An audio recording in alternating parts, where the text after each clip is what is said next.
카페 꾸미가 지키는 3가지 장사의 원칙. 첫 번째, 고객 응대입니다. 저희가 조리를 했는데 과조리가 돼서 살짝 탄 거예요. 막 주말이고 주문이 밀려있다는 어떤 자기 위로를 하면서 보냈어요. 리뷰로 바로 욕을 먹었죠. 근데 이게 리뷰가 하나 잘못 달린 게 문제가 아니고 가게 인식 자체가 예비 고객들한테 안 좋게 먹히더라고요. 근데 다행히 막 뒤에 픽업이 밀려있어요. 그냥 완료치고 보내요 저는. 그 다음 제가 새로 만들어서 뛰던지 새로 배달콜 불러요. 그럼 당연히 이 주문권은 엄청 손해죠. 근데 이거 그냥 보냈다가 리뷰로 혼나가지고 그거 복구하는 것보다는 차라리 제대로 만들어서 하나 보내는 게 낫다는 겁니다.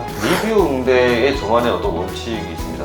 첫 번째로 배달 중에 문제가 생겼을 때 무조건 문제 인정. 제일 중요한 게 즉시 해결 방안 제시. 오늘의 내가 어떻게 응대하느냐를 보고 다음 주문이 결정이 되는 거고 다음 주문이 있을지 없을지 몰라요. 그거를 만약에 바로 전화를 통해서 들었다거나 하면은 즉시 좀 해결을 하는 게 어떤가 생각해 봅니다.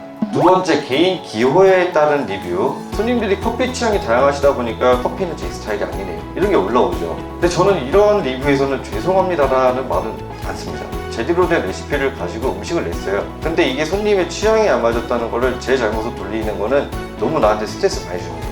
만족을 못 드려 안타깝습니다, 아쉽습니다 라는 그런 리뷰를 쓰게 되고요. 내가 잘못했다라고 생각을 하기보다는 모두를 만족시킬 수는 없구나 받아들이는 과정을 좀 가지는 겁니다. 반대로 이제 지속적으로 불만이 올라올 때가 있죠. 30명이 주문을 했는데 20명이 막 맛이 짜다고 해요. 그럼 이때는 무조건 개선을 해서 다시 출시를 해야죠.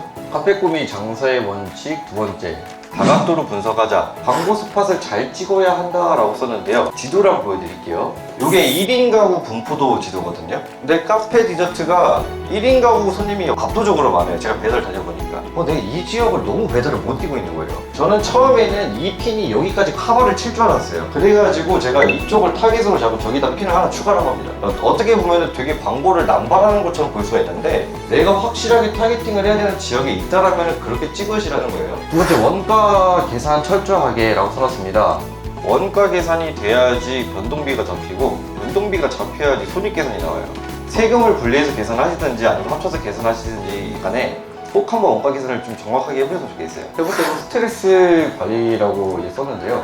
건프라 만드는 거 좋아하거든요. 스트레스가 좀 많이 쌓이시고 머리가 복잡할 때는 잠깐 주변에 아예 환기를 한번 해보셨으면 좋겠고요. 너무 갇혀있지 말고 돌아다녀 보기. 어떤 강연이나 공연을 가면은 그 에너지 같은 게 좀 생기는 것 같아요. 이 사람이 하는 얘기에서 한 가지로 내가 접목을 할 수 있으면 좋겠는데 라는 어떤 성장 과정, 그리고 사장님들도 한 번씩은 휴식이 필요할 것 같아요. 내가 스트레스로 인해서 과부하가 오기 전에 이걸 어떻게 긍정적으로 해소할 수 있는 방법을 각자 찾아보시는 게 좀 롱런할 수 있는 어떤 비결이 아닐까 생각해봅니다.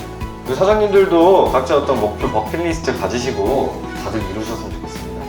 긴 이야기 들어서 감사합니다.